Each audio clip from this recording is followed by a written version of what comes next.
Hey everyone, Gretchen Wegner here. Do you ever have trouble with study groups, and more specifically, getting the kids or the other students in your study group to actually focus on what needs to happen? I just had a session with a young man. He is a junior in high school, and he is about to have the AP tests, 2 or 3 of them, I think, in a couple weeks. And so he's wanting to take at least 2 practice tests a week, but he can't get himself to focus on it. And so he asked a friend, and this friend is a totally gabby friend. And sometimes they get so distracted, they never actually get down to work. And this friend was he was asking me, like, what do I do about that?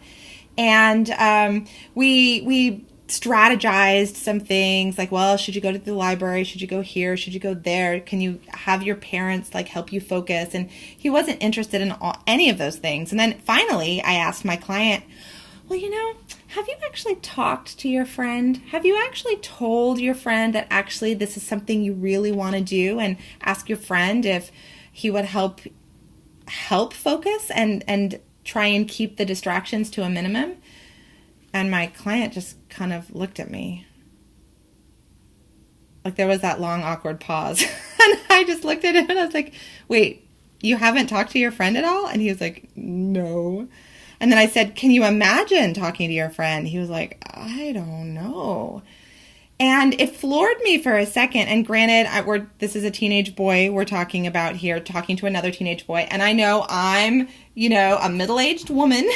And so it's easier for me to imagine talking to my friends about such things.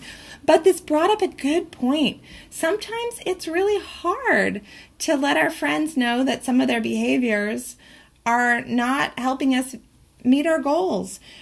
So my client did decide, after role-playing it with me for a little bit, that he was willing to go talk to his friend. And then we got the idea that maybe he and his friend could come up with a reward system together. Like if we do 3 AP tests together in the next 2 weeks, we'll get to go have a nice dinner.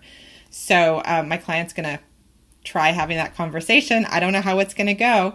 But I do want to remind you that one of my most favorite phrases is, when in doubt, reach out. And even if reaching out means having a potentially awkward conversation with a friend that you're not really used to talking about feelings with and making specific requests of, it really is a skill worth making. So I would love to hear your thoughts about it. Email me at Gretchen@GretchenWegner.com, and I'll see you in the next video. Bye, everyone.